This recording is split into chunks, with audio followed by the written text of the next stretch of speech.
Hi, my name is Daniella, and you are listening to the Audacious Path podcast, the one and only podcast that is specifically aimed at adventure creators just like you and me. Every 2 weeks, I talk to other creators in the adventure sphere, and I ask them about how they started, grew, and monetized their adventure creator business. Now, today is extra special, a topic I've been wanting to talk about for ages, and I'm talking about it with Taryn from Wayward Life Sailing because we have a lot of rapport, so it's a good topic to talk to her about. Today we're talking about how to effectively use tits and ass content. We're going to start out the podcast episode, probably about the first 40-45 minutes, talking about the ethics behind using this strategy. To me, when I watch a channel and I see a woman in a bikini or a woman using TNA to get some attention into her channel, I never automatically assume that because she's put her butt or her boobs in her thumbnail that she doesn't have the skill level. And then we're going to get into how to use it effectively. So there's lots of different ways to kind of be more subtle about it, I think, that it doesn't turn people off because you're not being so overt about the way that you're using sexuality. And then we're going to end with some YouTube guidelines. I hope you guys enjoy this episode. I know it's a little bit controversial. I know there's no possible way we could have covered all the points of views, and I'm sure I will have said something that is going to be taken the wrong way. But I'm curious to hear what you think. Let me know in the comments below or send me a DM on Facebook or Instagram at The Audacious Path, and enjoy the episode. All right, so to start out with, tell me about your background, who you are, and kind of like your pre-sailing and then what your life looks like with your sailboat. So hi, my name is Taryn. Me and my husband right now are rebuilding our steel sailboat on Vancouver Island. I've lived most of my life in Canada, but not all of it. And I just have a huge passion for traveling and for exploring, but also for making the world a better place and kind of exploring the human condition and sociology and psychology and how all those things intertwine, which is kind of why I'm excited about this conversation. Yeah, and so you guys might remember that Taryn and I did an interview. She was actually the first person I interviewed for this podcast about her photography skills. And we had such good rapport. One of the reasons I chose Taryn to do this interview with is because I'd asked so many people if they would be willing to do this interview. And unfortunately, people didn't want to be known for having used this strategy, which kind of makes sense. I get it. Like, there's a lot of people who are going to give a shit about having this conversation. I'm sure I'm going to say some opinions that people aren't going to agree with. But I thought it would be really interesting to talk to you because we seem to align on a lot of our values, but you've also given me some really good pushback and challenged some of my views. So first and foremost, how do you define tits and ass content? Like, what does that bring to you? What's the image? When I think of TNA content, I think of content that kind of centers a woman's body and what most people would call, I guess, assets. So I think any content that like the woman is like the center of that, and then whatever activity she's doing is almost like a prop to her, even though it makes it seem like it's the activity that people are interested in. The reality is that it's her body that people are watching, I would say. And I'd say it's almost exclusively women, but that's not, I mean, I'm sure there's circles where that's not true, but I would say definitely for our discussion in our industry, in our area, it's like 99% women that are the center of that. Yeah. And so obviously, like, we're talking about sailing because you're a sailor and that's kind of how we connected. But I have seen that this theme is repeated within the adventure sphere.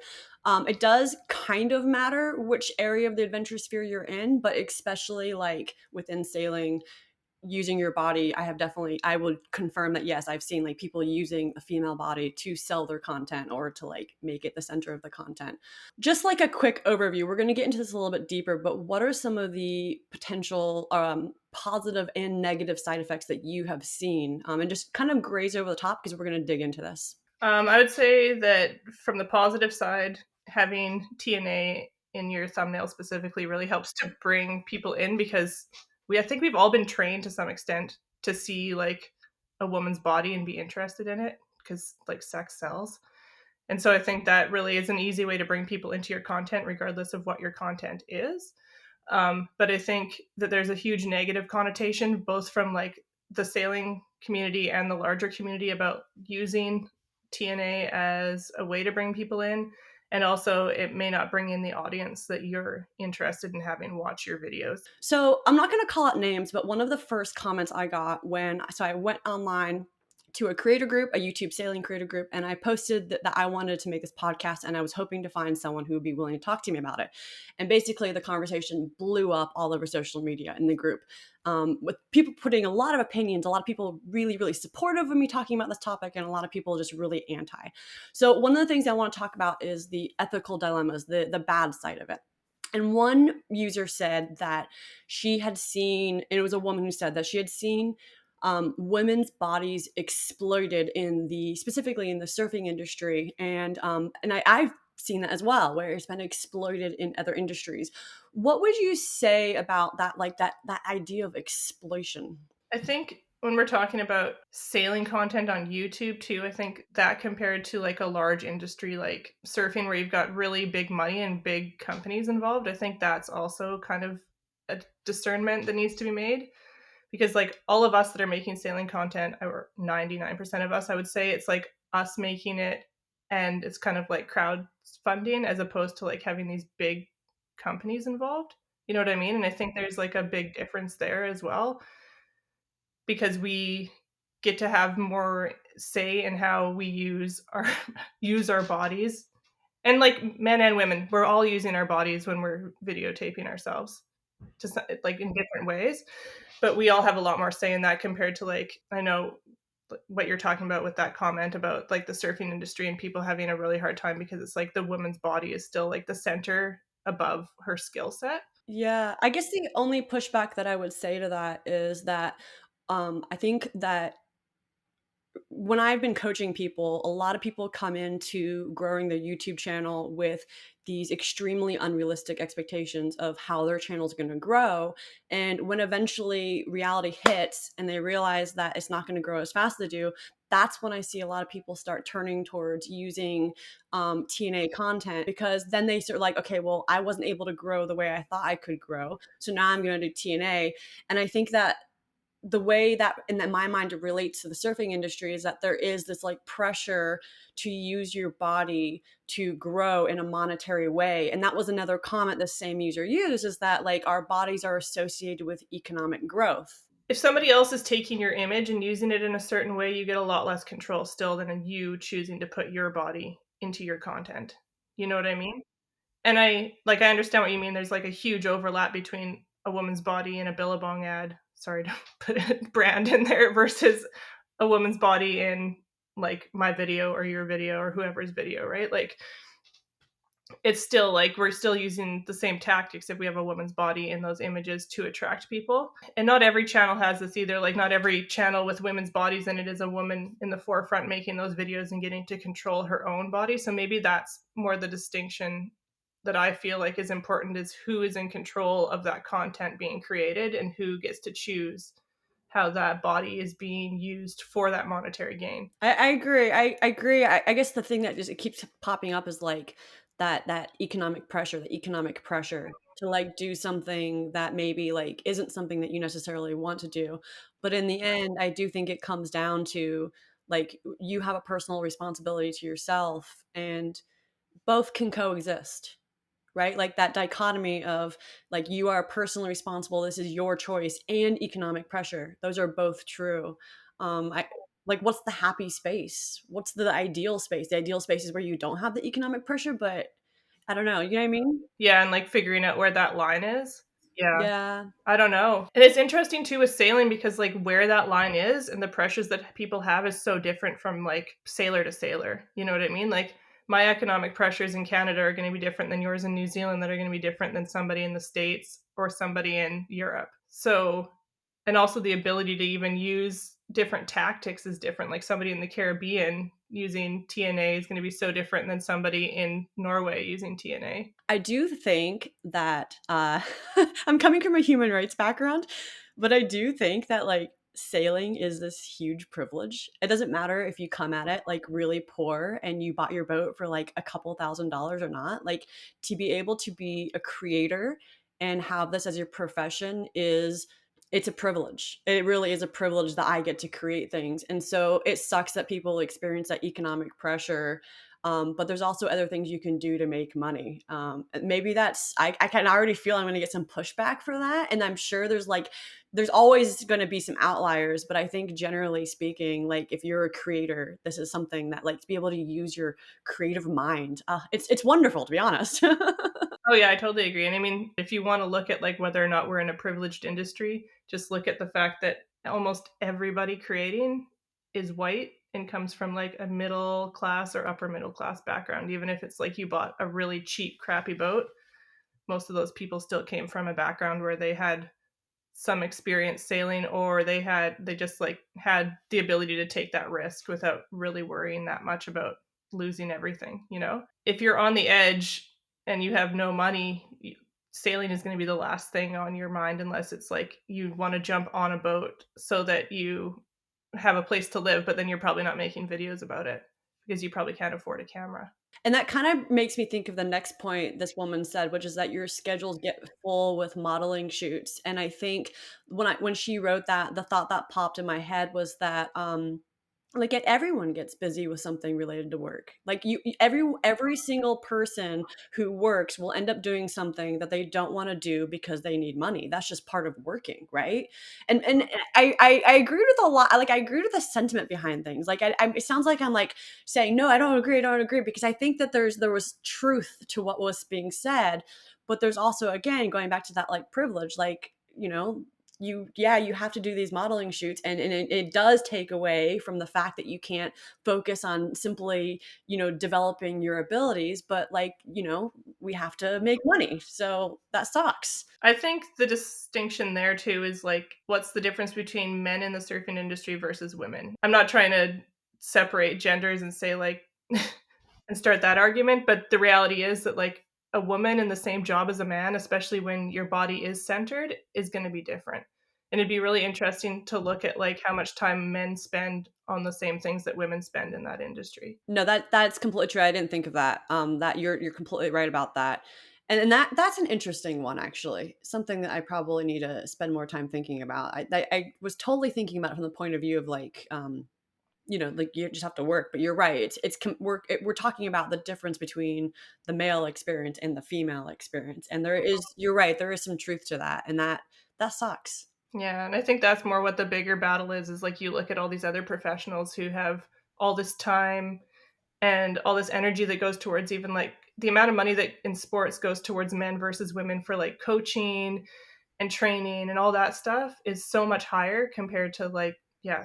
Yeah, and in studying human rights, one of the things that we focused a lot is systematic, whatever it is. Racism was a big one, of course, and I think a lot of people don't understand what that means when you say systematic. And there was one example where I studied where it was like African American women they were more likely to die in childbirth, and their preschool kids were more likely to be kicked out of school for biting a teacher, even compared to like their similar race.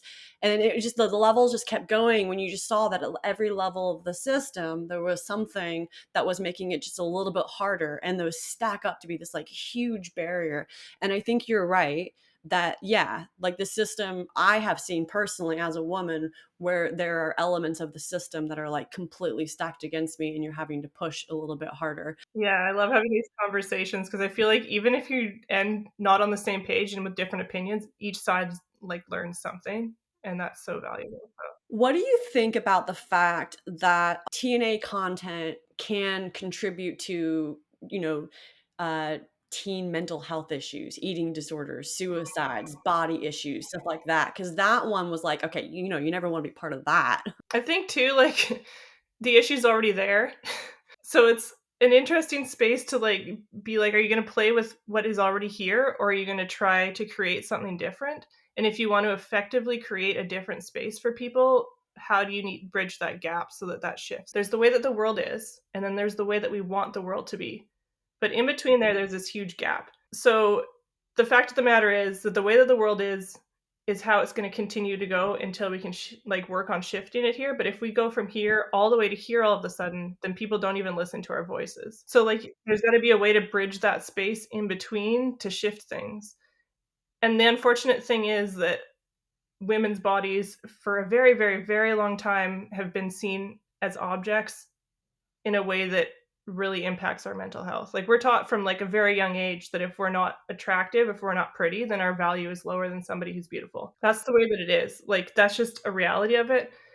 And I think it's very important to look at how our actions are going to affect the next generation, but we also can't, like, especially when we're in an industry where we're trying to be noticed, and that's the number one thing that gets us money and allows us to continue to influence people and to be present in people's lives, is being noticed. We can't completely discount that system just because we think it's crap. I'm saying this as a person who every single day I fight the system and I'm like, this is crap, and I refuse to engage in it. And I'm constantly seeing the fact that then I'm not being noticed. I have so many thoughts. I want to make sure I capture this. The first one is I spent a lot of time in my career being an activist. And one of the things that I found about being an activist is I felt like, and I think you need these people, but they jump to what you desire so fast that they ignore the realities of taking everyone along. And I found it to be, I found that to be super judgmental. I was like, you can't just sit there and like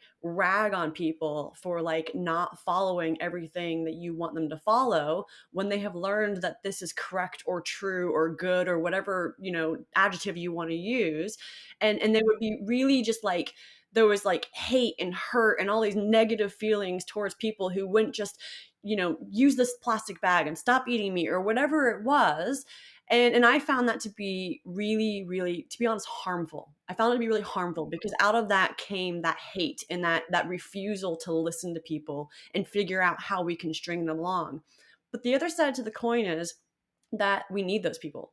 We need those people because they see a reality that most of people can't see. They see what we can look like. And we need them to pull us, and then we need people in the middle to pull everyone else along. Does that kind of make sense? Yeah, I totally agree. If we look at this industry specifically, so people trying to make videos on YouTube, it is a popularity contest to a pretty high extent. And so I feel like being that person at the extreme, especially if we're just looking specifically at sailing, is going to be really hard. For everyone that's not in the sailing sphere, but you're in adventure, sailing is typically above 65, according to my analytics. They're above 65. They live in the US, Canada, Australia, New Zealand, and there's one more. Yeah, UK, yeah. So, like white majority countries. And they're male. They're majority, I think like 80% of my audience when I had a pure sailing channel was male. And like you remember when I had my big medical emergency that I dealt with, my comments showed that a lot of them were super religious. Like they were all like praying for me and have really traditional values on marriage. I got a lot of accusations about that. And so like, yeah, you're right. We're in the sailing sphere is completely that. And then you got to look at too, like, how willing are those people to change their views if you're putting forward an idea that's different? You know what I mean? Like, are they willing? Like, where is that pushback going to meet? Also, do you care? So if you end up with, like, you put an idea forward that most of your audience isn't going to resonate with or is going to be offended by, do you care more about putting that issue forward and speaking on it, or keeping your audience? Yeah, and someone said that, I think the same chick who talked about the surfing industry, she said something about, what was her comment? Don't we have to care about the well-being of people and the relationships and the impacts that we're going to have on the world? And I thought that was so interesting because that is one of the things that I'm trying to teach in my course is that like you really have to connect and align with whatever message you put out there because in the long run it's not going to be possible to sustain your energy if what you're doing doesn't align with what you believe and your values. And I think there's a lot of people that want to entertain people, and that's what their goal is on YouTube. And then for those people, probably it does make sense, especially to use something like TNA as a tactic, because your goal is to bring people in to watch your videos to have a good time. And how are you going to show them that you're having a good time? You show somebody in a bikini having fun.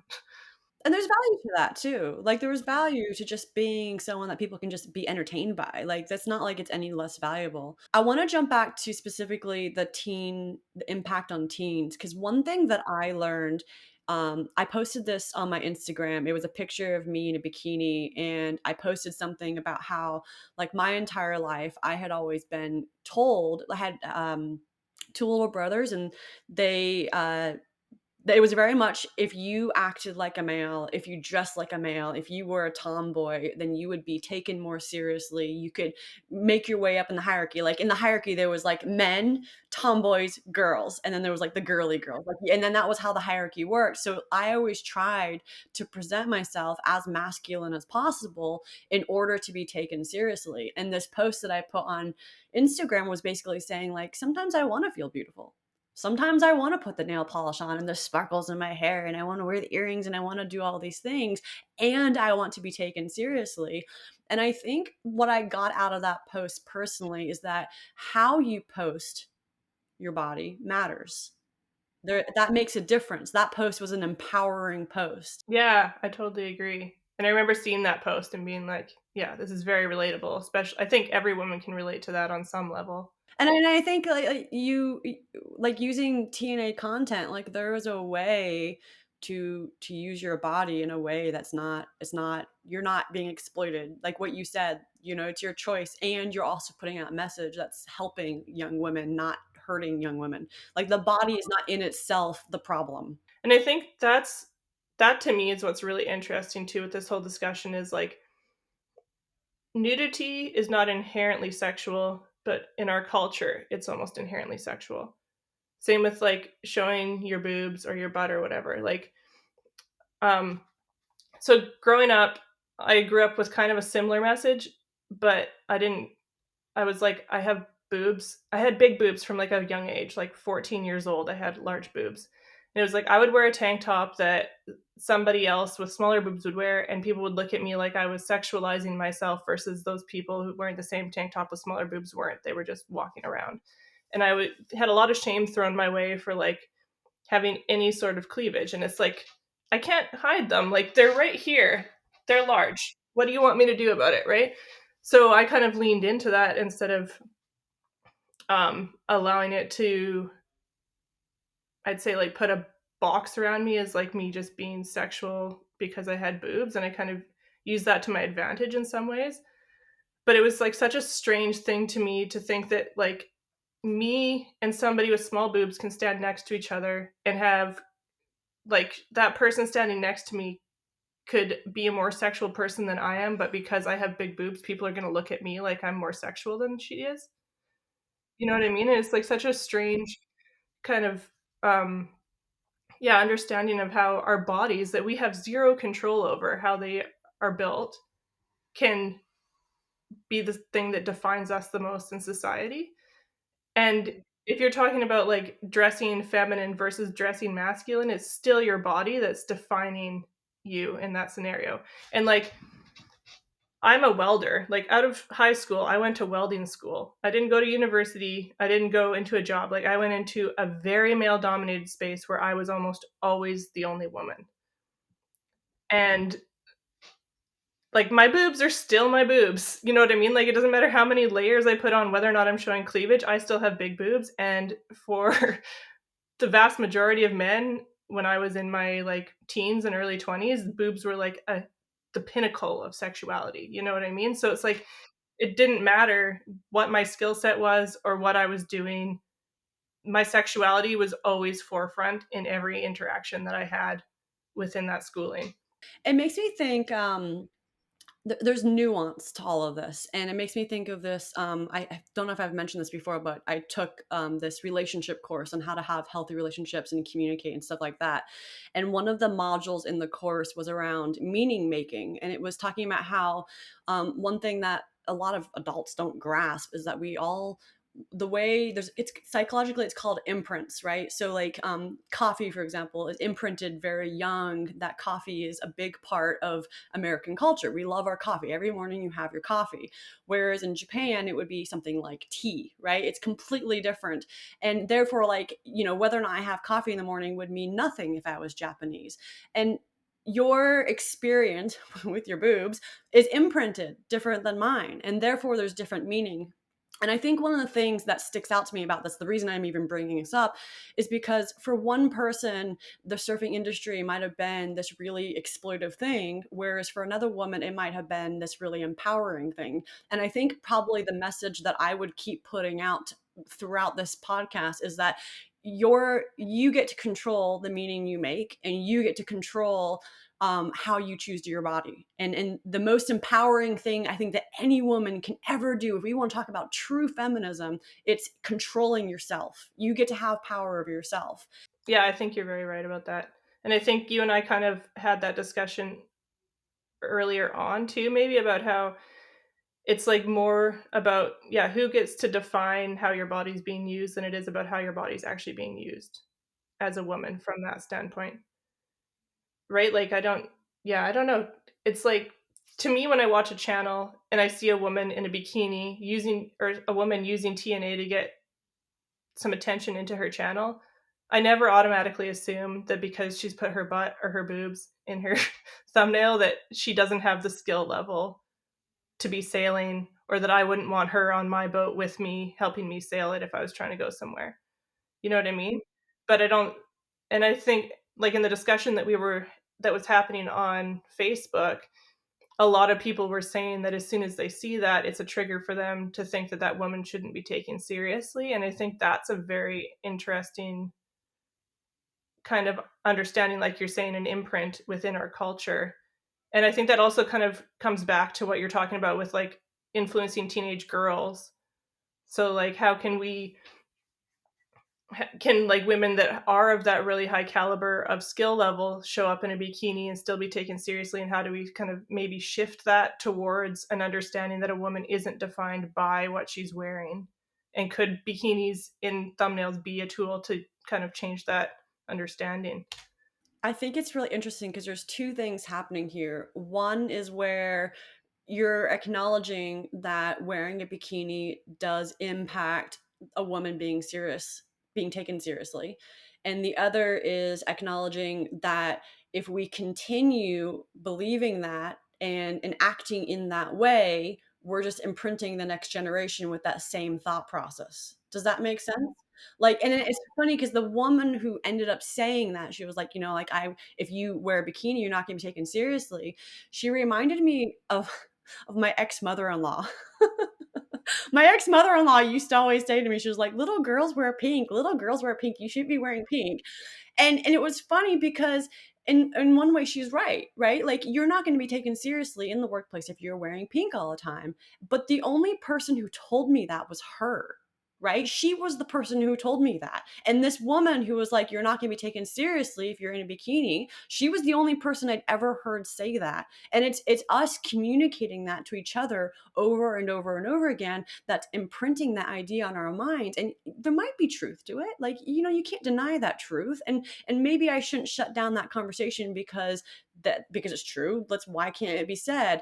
But the other side of the coin is that we are continually imprinting that you do not deserve to be taken seriously, or you will not be taken seriously if you wear a bikini, if you wear that pink thing. If you look at that too and break down, like, why wouldn't you be taken seriously when all you're doing is wearing a piece of clothing that you're comfortable in? And that makes a lot of sense in a lot of environments, right? Like, you wouldn't say that to a man wearing any kind of bathing suit. Why do you say that to a woman? And I think that a lot of it just has to do with the way that, especially the male brain, because let's be honest, the male gaze is the center of most of what we're doing here in sailing, because our audience is mostly male, and it's a mostly male dominated industry and field too. Like, most of the sailors still are male. So the issue then is like, that man's not going to take this woman seriously because she's in a bikini, as opposed to however she's presenting herself. So the issue isn't actually the woman and how the woman's walking, what the woman's doing, what her actions are. The issue is the man's brain and how his brain is reacting to that woman. You know what I mean? And if you center it that way, if you center it that way, instead of like, what are we doing? Are we doing something wrong? Then that understanding is very different. And through my own experience, again, coming back to this, like, and we talked about this, or your post touched on this too, like being comfortable in your body in a bikini versus being comfortable in like baggy or clothes or whatever. I was always more comfortable in tight clothing. Like, the more skin I show and the more I'm like presenting myself, yeah, in tight clothing, and like in a way that I feel comfortable. I feel comfortable walking around in tight clothing and showing my assets. That's how I feel the most comfortable. So I always kind of leaned into that, even though I was having, like, my mother was so shameful towards me, like, growing up, like, cover your boobs, cover your boobs. Do you want that kind of attention? Do you want those men looking at you? They're gross. They're gonna think that you're trying to sell something, like, straight up. And I just was like, I don't care. Like, these are my boobs. I'm leaning into it. But the one thing that I learned through that, because I was showing up with confidence on top of, like, I wasn't doing it to please them. I was showing up with confidence, and it just happened that that was the part of their brain that was, you know, used when they were looking at me, I guess. But I learned that that was also something that could be used to my advantage, because if they're not taking me seriously, then they also have no idea what I have to offer, and I can almost do what I want within that sphere. I was talking to another female sailor, and she mentioned that she used to work on super yachts or yachts or something like that, and she was the most qualified person on the boat. She'd worked longer on boats, she'd worked longer on the specific boat, and she would have these new guys that would come in, and then whenever they were working with a contractor or whatever it is, they would immediately start addressing the men. And she at first she would cut in and be like, yeah, hey, actually I'm in charge here, I'm the one with experience here. But then she was like, but then I don't have to do the work. Like, I don't have to I can sit there and, like, twiddle on my phone or go for a swim or whatever it is because all the guys were doing something. And she was like, I could sit there and fight all the time, but those guys could also be like, "Hey, she's in charge."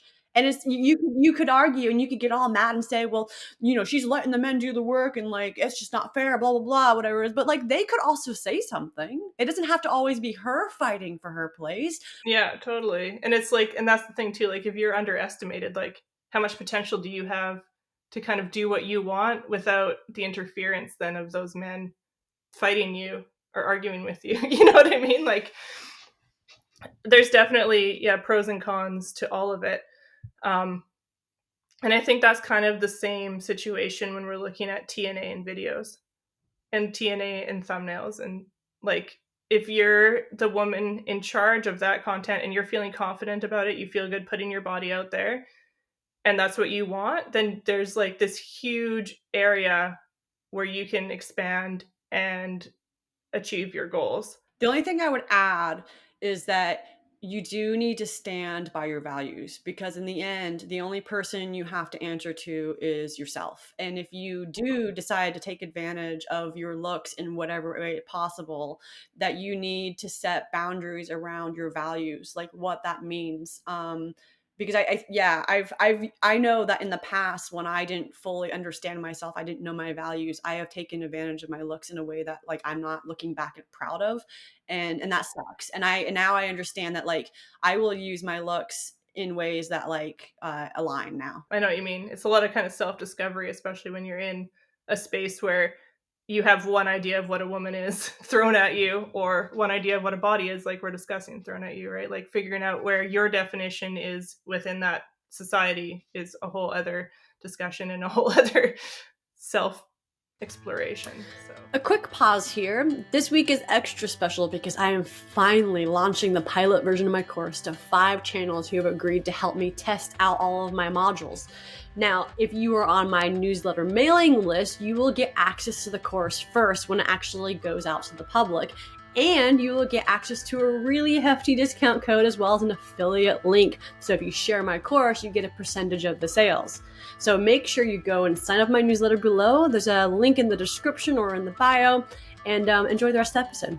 What do you think about women who have channels and they're feeling pressure from their partners? Because oftentimes you'll hear, like, feedback saying, like, oh, like, they're just putting their partner on display. And I personally find that to be, like, this really disempowering view. But the other side of the coin is surely that happens. I'm sure it does. And that's like a whole other discussion of, like, that relationship and how healthy that relationship is too, right? Like, if you're not in a relationship where your partner respects where your boundaries are, that's a whole other discussion you've got to be having. Yeah, no, I think you're right. Like, because it's not any less good or bad to put yourself online, but that for the relationship, like, is making you do that, cross your boundaries, then that's where the good and bad comes in. It's not your body that's the problem, it's the relationship. And the fact that your partner wants to use you as a tool for whatever gain. And I can say that there's channels where I feel like that's exactly what's happening within the channel. and I don't watch those channels because I feel that way. One comment that really stuck out to me, and this kind of circles a little bit back to some stuff we've already said, is one person said, women who, I'm going to quote the quote here, women who aren't as attractive sometimes don't like that as they can't physically do something that someone else can do. And so they make up BS excuses and try to force equity. For example, if a stunning supermodel is getting more attention than you at the bar, should everyone have to wear a paper bag so you feel better about yourself? What I think is interesting about this comment is A, it resonated with me big time. But B, like my sister is a mom, right? She's living a life that she's got 2 kids, she has a house, she's got a very stable job, and it is not a life that I would personally want for myself, but she's so happy, right? She's so happy. And my life, like when I go out and I'm like, in the snow or whatever, or I'm just like out doing some kind of crazy adventure where I'm miserable, that sounds horrible to her as well. But for a very long time, I viewed her life, and I hopefully she doesn't take this personally, but I viewed her life as less empowered. And now, as I've grown up and I've understood feminism more, it for me it's about choosing. It goes back again, going back to being able to choose your life. And this kind of makes me, I think the reason this resonated with me is because I think that there's truth to this, right? It's not always true, but I do think there is truth to that.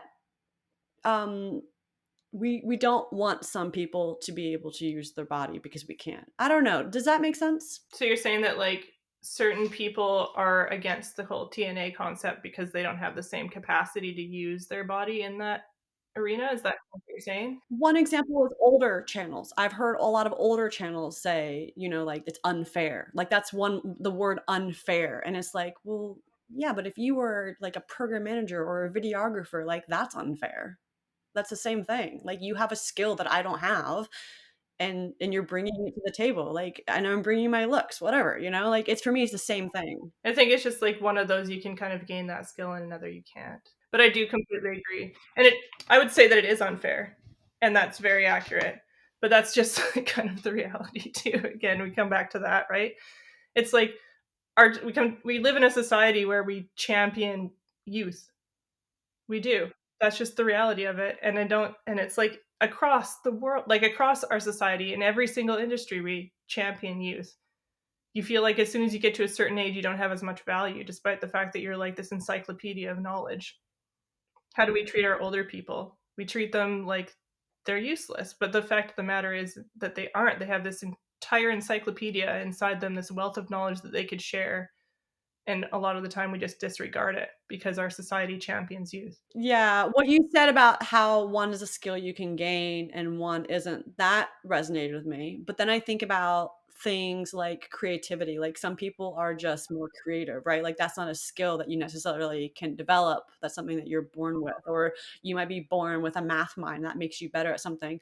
So that was a little bit of an argument that happened on one side.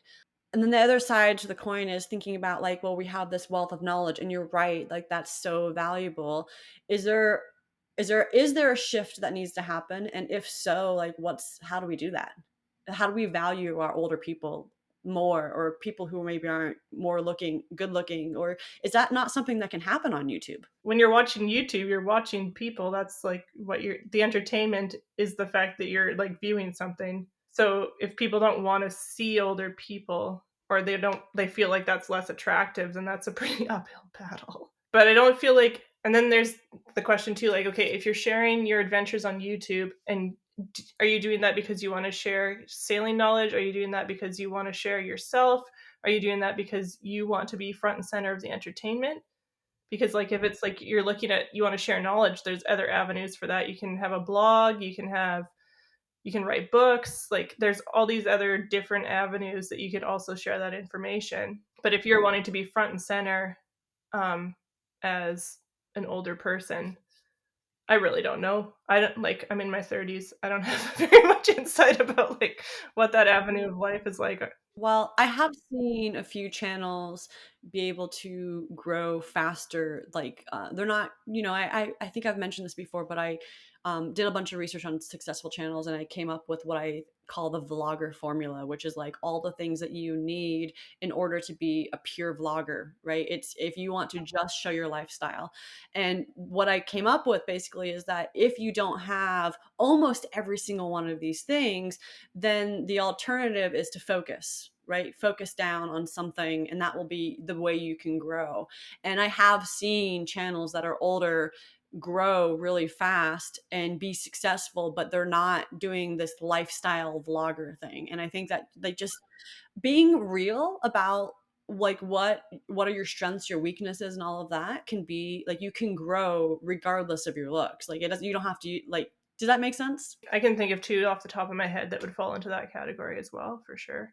But it's like they're either sharing like past stories of really cool adventures that they've had that people are very interested in learning about, or they're sharing skills, like you're saying.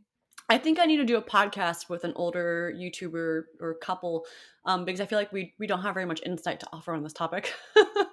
Yeah, sorry guys. We do want to address this topic, but and I'll look into that. I'll definitely put that on my list. So, yeah. Okay. So, there's something that you said before that I want to address, and this is something that came up quite a lot, which is that someone said if you choose this brand style, then you acknowledge that you're doing it for the you're doing this for the male gaze for commercial gain. And you just need to acknowledge that the result is the impact on the audience. And someone else wrote that the amount of hate and negativity these channels get is a good first reason that we wouldn't use this. Someone else said that every time I personally see this, that people are begging for views and stuff, I cringe and I won't even watch it. And that if you are using this, then you just need to suck it up because that's the audience that you're attracting. What do you think? And let me just be a little bit clear, is that this kind of content can attract an audience that is only interested in your body, and sometimes that can be an audience that's not very friendly, they're not very grateful, they're not saying things that are going to build up your self-esteem.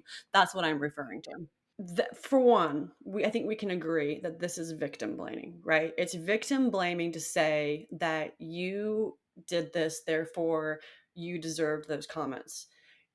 You did this and you should expect those comments, but that doesn't mean you deserve those comments. Those are different things, right? The and when you say that you deserved it, then that's saying that you're the problem. But if we're trying to make massive changes in society, then we say no, actually you're the problem for making that comment. But the other side to the coin is that you did expect those comments, and we do have a personal responsibility to protect ourselves, right? Like it's not about, I'm trying to think how to say this in a way that it resonates, because this is something that I heard over and over and over again, and it only resonated this last year. Like I was in a toxic, emotionally abusive relationship, right, for a very long time, for 13 years of my life. And one of the things that I realized in the last year is that I was attracting that type of relationship because I was also that type of person. Does that make sense? And I'm writing a line here because I can see myself like saying yes, no, yes, no. But there is a line where you choose to do something and there are consequences, and you need to see those consequences, and you need to say, do those consequences make me feel safe? If they don't make me feel safe, am I okay with accepting them? Because you can't control other people's actions, and people are shitty. People are shitty, and we can dream, we can try to make movements to change people, but we're humans and there's shitty people out in the world. And so how, like, does that make sense? There's a lot of points in my head. I can feel like I'm processing here. Because there's like, I think it kind of comes back to that idea too of like, where are we and where do we want to go, right?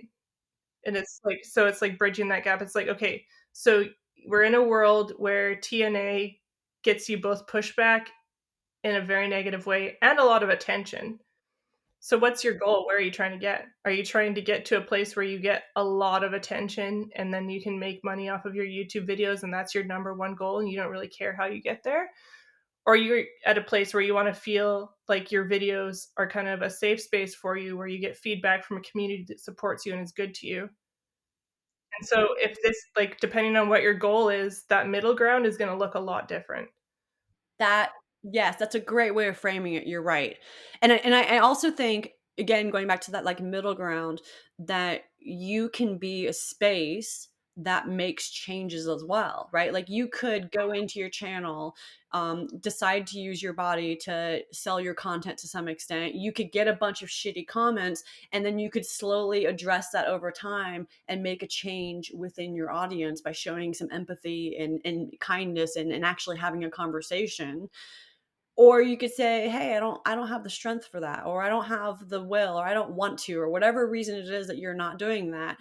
I think just understanding that there is truth to the fact that you do this, this is the consequence. That's kind of where I sit, if that makes sense. For everybody's mental health that's trying to be a part of this, it makes like you have to address that. You have to be aware of what the potential pushback might be, and aware of how much you can handle it. And I think, like, personally, there's a lot of steps that I haven't taken because I'm not ready to hear the negativity. And I know that I'm in a place in my life where, like, even strangers on the internet, I can't handle more crap. You know what I mean? And so I will make decisions on my channel and how I present myself based on the fact that I can't deal with that backlash that day. Okay, so I don't want this to be a super long podcast. I love what we've talked about, and I feel like we could go on forever about this, but I want to jump to how to use it effectively. With one last point, though, someone did say, they're like, I trust that we as women have more to bring to the table. And I will just end this whole ethical dilemma conversation with, why not bring it all to the table? If you want to. If you personally want to, why not bring it all to the table? Because absolutely, we have way more to bring to the table than our freaking bodies. I 100% agree with that. But you know what? I still got my good looks. Why the hell should I not use them? So let's talk about how we can use it effectively. And I thought one of the most interesting things you said is that you've seen TNA used in different contexts, and you've seen people use it effectively. I mean, you've seen people use it ineffectively, and it will determine how you watch a channel. Tell me more about that. I can look at a thumbnail and I know if it was like a man that created it or a woman that created it. You know what I mean? Or like a man with like the male gaze and sexuality in mind versus like a woman on a boat doing something cool and they just happen to be in a bikini. I guess that's more the differentiation. Like, are boobs or a butt the very center of this, or do they just happen to be accentuating the activities that are going on? And I think that's what I differentiate between. So if there's like a woman in a bikini, she's probably in somewhere that's really nice and warm. And maybe that's where I want to be today, is I want to be right now it's like below zero outside. I want to escape to some nice tropical destination. So if I see a woman in a bikini, I'm going to watch that video. But also, if I see a woman where it's like her butt or her boobs are the center of that video, I know that I'm probably not going to be that interested in it because it's going to center that woman's body and it's going to center people talking a lot. And I'm probably not going to be interested in that. Because I care more about the scenery and I care more about the destinations than I care about like necessarily the personalities that are involved in it and what their day to day looks like. And I think the point here is that there's different levels to TNA content, and I think understanding the different levels can tell you as a creator how to use this strategy effectively. So at the very extreme end, we have sailing doodles. And you could even put like my channel at the other end, which, like, I think about this. Like, I will be completely 100% audience 100% honest, sorry, that I definitely see how what I wear makes a difference. I mean, God, I might get some shit for this and people are gonna judge me, but something as simple as like the top that I'm wearing right now, I wear this in every single podcast interview that I do. I warm up my room, I take off the shirt, because just having a little extra skin, something like that, I have noticed makes a difference. And this is conservative. This is freaking conservative, right? But this is me strategically understanding that I am a woman that, like, I don't know what you want to rate me, 7 out of 10, 8 out of 10, whatever you want to call me. I think I'm beautiful. I don't care if you do. But I do know that my looks make a difference on my channel, and I'm thinking about it. And there's levels. That's it right there. Yeah, I completely agree. And I have that same conversation. Not so much right now with project videos, but when I'm out on the water, I'm definitely like which thumbnail is going to get the most attention, but without making it seem like this is just going to be a girl in a bikini the whole time. And I've got to say, I've used one shot where I was cold dipping off the back of the boat. It was so cold. And there was like the whole end of the video was just about me going for this very cold dip in March in Canada. And I used a thumbnail of me getting out of the water. So it was like a big cleavage shot. And I had a few people comment and be like, why'd you choose that thumbnail? And then there was, but man, like I got way more views off the top from that video. I also made a short of it, and it was like, it's still my second highest performing short, even though there's like, it's just me in the water and then I get out. But it was obviously the boobs that did it right off the bat. But neither of those videos transformed into very many subscribers. They were just like, I got a lot of click through, but then that was the end of it. So I was like, well, that didn't really help me out that much. Like, And I think it's really important here just to quickly pause and clarify what is clickbait, because that is something that comes up all the time on the YouTube group that people completely don't understand clickbait. Clickbait is when you put something into your thumbnail and title that you're never going to see in the video, right? So, for example, Taryn here is talking about how she was in the water and she was swimming. That actually happened in the video. So, to use a thumbnail that shows that scene is completely accurate. That's not considered clickbait, right? And it's really just, it is a strategy that is a little bit misleading and did have an impact, but it's not clickbait in the way that clickbait is defined. So there's a couple of things that I want to address here, which one is that it didn't bring in the engagement that you wanted. You wanted more subscribers.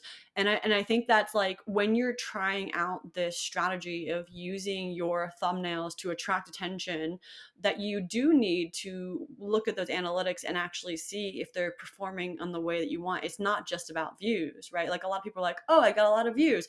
But it also, yeah, that needs watch time, right? And watch time is session time. And you also need more subscribers and you need like a returning audience. Like all of those other metrics really matter when you're using this strategy. and I think for like the content that we're making specifically, I mean, we're going to be in the north for the next probably 5 years. So for me to use a thumbnail of me in a bikini for most of those videos just does not make sense, because the fact of the matter is that I'm going to be in foulies. It brings me back to A, the theme of authenticity, and B, going back to defining what TNA content means, right? Because if you wanted to, you could be this woman in this very sexy full body suit in this like furry jacket or whatever it is, that was still using your good looks to some extent in that setting that was authentic to your experience if you wanted to, right? So there's like, well, like showing skin isn't the only way to use your body. There's other ways to do it, but it does need to be authentic to your experience. I put no shame on women that are using their bodies in whatever way makes them comfortable to get whatever they want. I don't think, like, from whatever that spectrum looks like, I have zero shame, or I feel like zero judgment for those women. So I'm in the future, you might see me in a tight outfit with a nice little winter jacket. We'll see how it goes. It depends on how cold I'm going to be.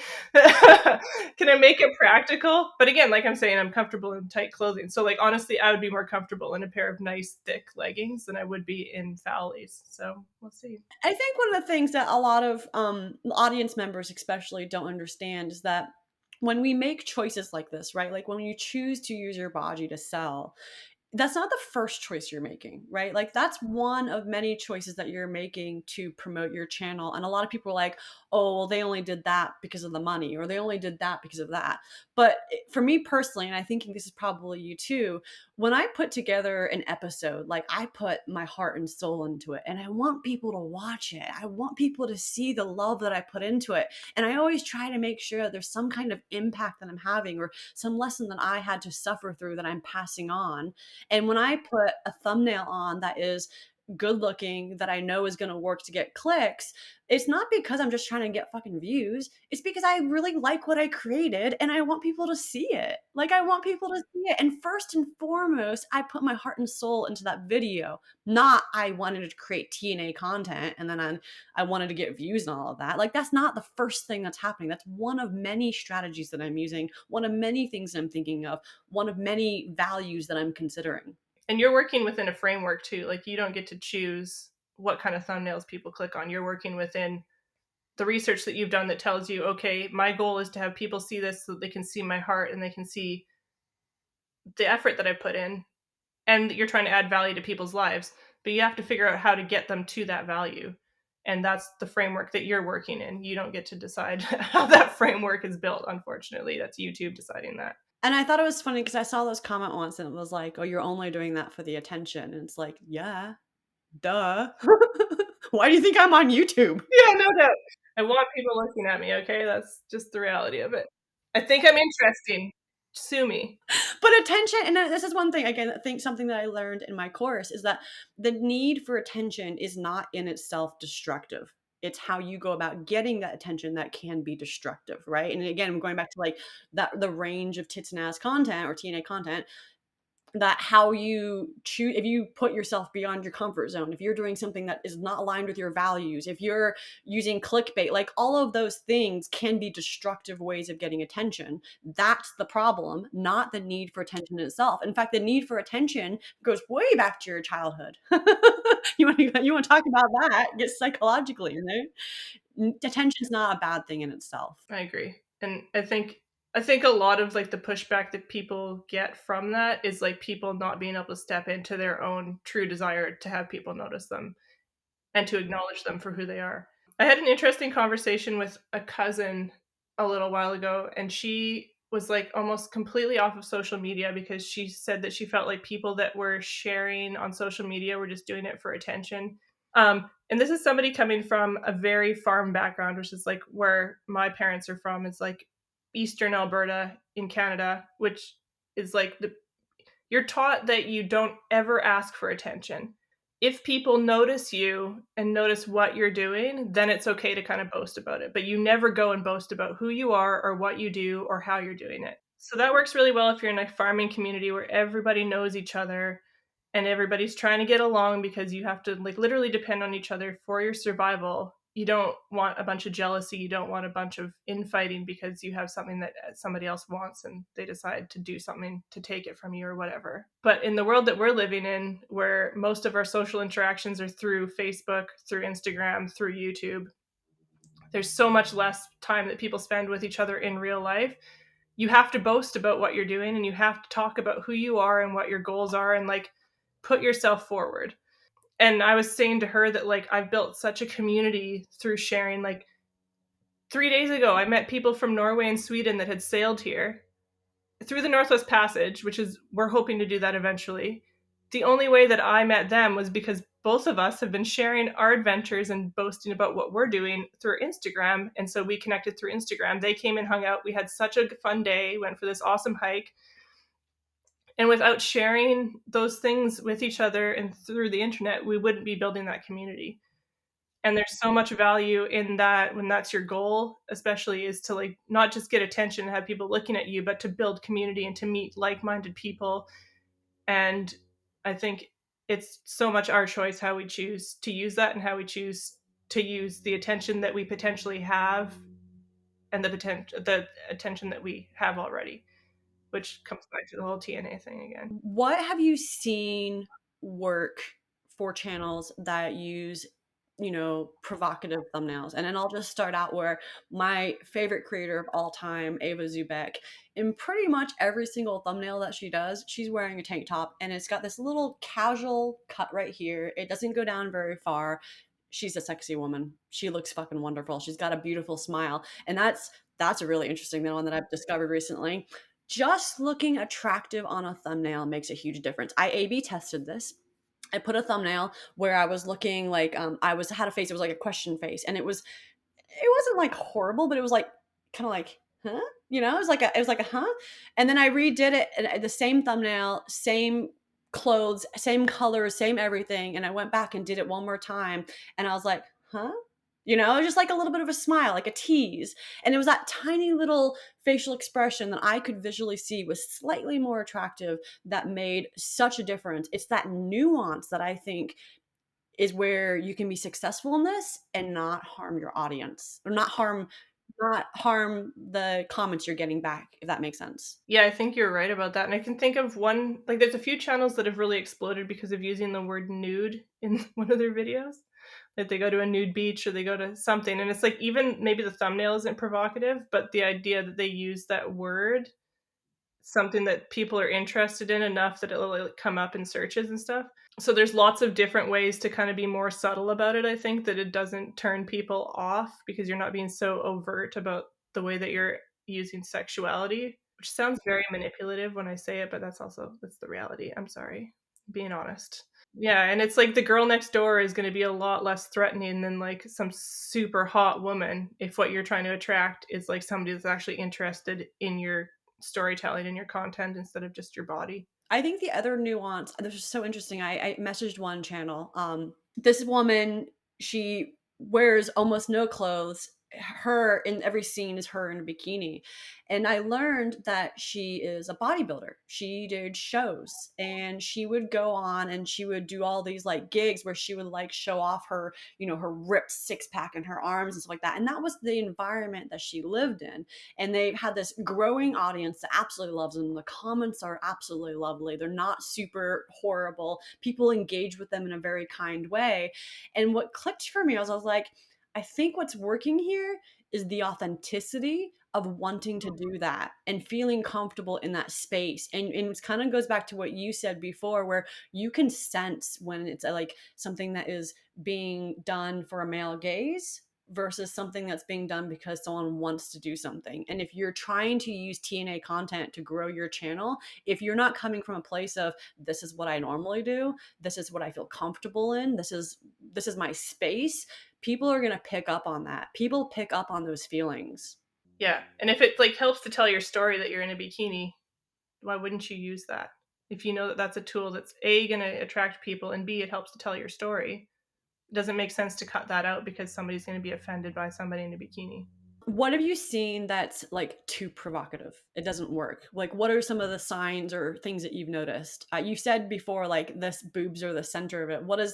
Tell me more. To define what success is versus, like, I think I'd have to have an in-depth conversation with those channels and be like, what was your goal with using this content and did you reach that goal?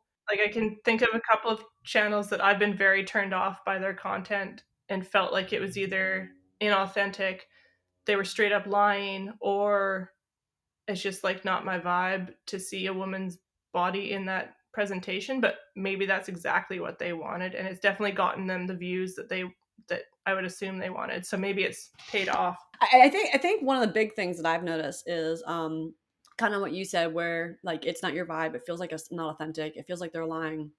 I've seen videos where, for example, it'll start out with like thumbnail. You've got like they're talking about the anchor, and then there's a woman, and she's like so accentuating her boobs that it's just like freaking crazy. You're just like, we're talking about anchors here. Why are your boobs right there? Like what you said, boobs in the center, right? And then you go click on the content, and it's shitty content. It's horrible content. It's boring. It's not fun to watch. And so people talk about like TNA content. At the root of it, you have to have good content. Like it doesn't matter how much you use this strategy. If your content sucks, nobody's going to watch. Like this is a strategy that you use on top of good storytelling, on top of good videography, on top of good audio. Like this is like the last thing you should be doing, not the first thing. Yeah, that's fair. Unless maybe the whole video is just a girl in a bikini, in which case it probably doesn't matter how much, as long as like the quality of the video is high enough that people can see that it's a woman in a bikini, that might be enough. And there's one channel that I saw, like their patron is like access to like sex material, and that's what they do, and their content's not that good, but they advertise the fact that that's a patron benefit enough that like they get people over there. Like I've seen like their ratio of turnover, or not turnover, subscribers to patrons, it's really high, and it's working for them. It totally works for them. Again, I guess that kind of goes back to like just being strategic about it. Like, what are your goals? Where are you trying to go? Is your content good to start out with? I just want to make sure that I put out here some of the guidelines on YouTube as well, because I think it's really important to not get yourself in trouble with YouTube. Like we can talk all day long about strategy, but what does YouTube say about this? So the YouTube guidelines around this is no pornographic material, so you can't actually have sex, no sexual acts, the use of sexual toys, fetishes, sexually gratifying imagery, no nudity, including the genitals, and for women, unfortunately, that includes your boobs. I say unfortunately because I think it's shitty. Imagery that depicts unwanted sexualization, violent imagery that intends to shock or disgust, vulgar or lewd language, or a thumbnail that misleads viewers to think they're about ready to see something that's not. So clickbait. And if you do this, for example, pornography, your channel will automatically be terminated. You won't get to appeal that. It's going to be terminated right away. If your thumbnail violates other policies, then they might remove the thumbnail and give you a strike. And if it's the first time it's ever happened, then you might get a warning with no penalty.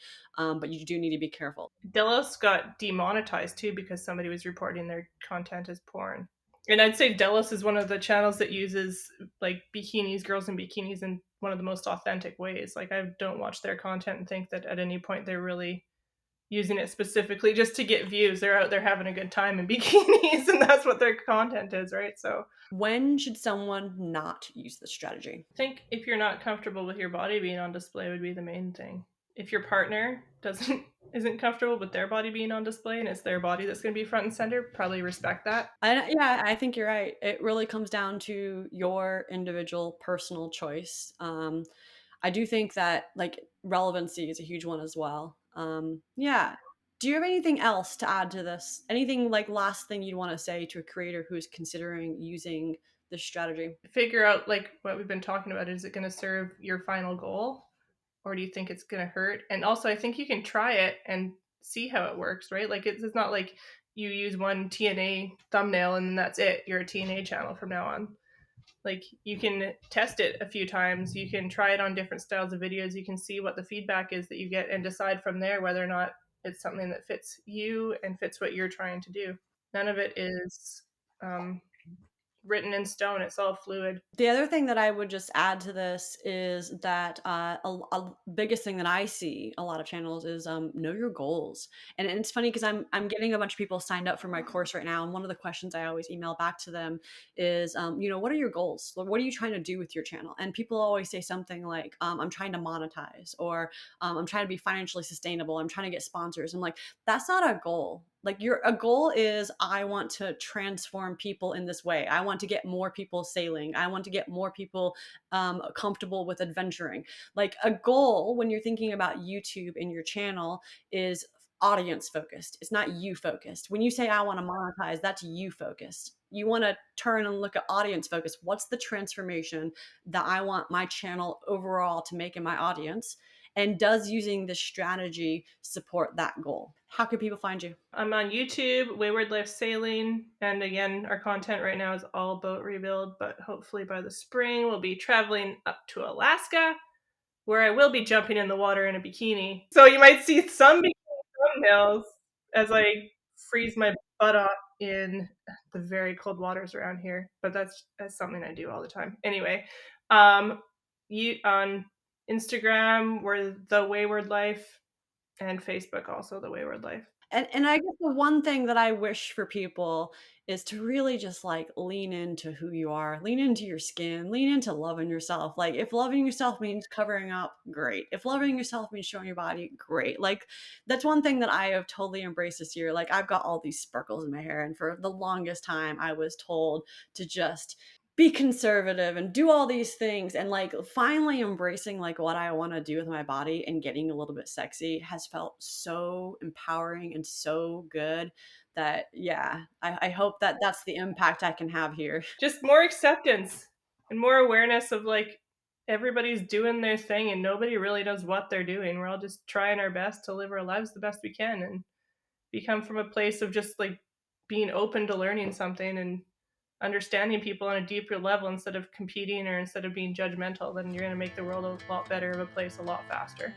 I really hope you guys enjoyed this discussion. I sure did, and I'm super excited about this conversation because I think that this topic needs to be more out in the open, and we can empower more people to use it effectively if they desire to do so, of course. I'd love to hear what you guys think. Go ahead and comment below. What do you agree with? What do you not agree with? And would you be willing to do me a small favor? So this podcast makes its way into search rankings because of the reviews that you guys give. So if you could go give this a 5-star review on Apple Podcasts, on Spotify Podcasts, or if you're on YouTube, give it a like. That would help so much and help me reach more creators. And I really appreciate you. And I'll see you guys in 2 weeks. A less controversial topic, but I'll see you in 2 weeks.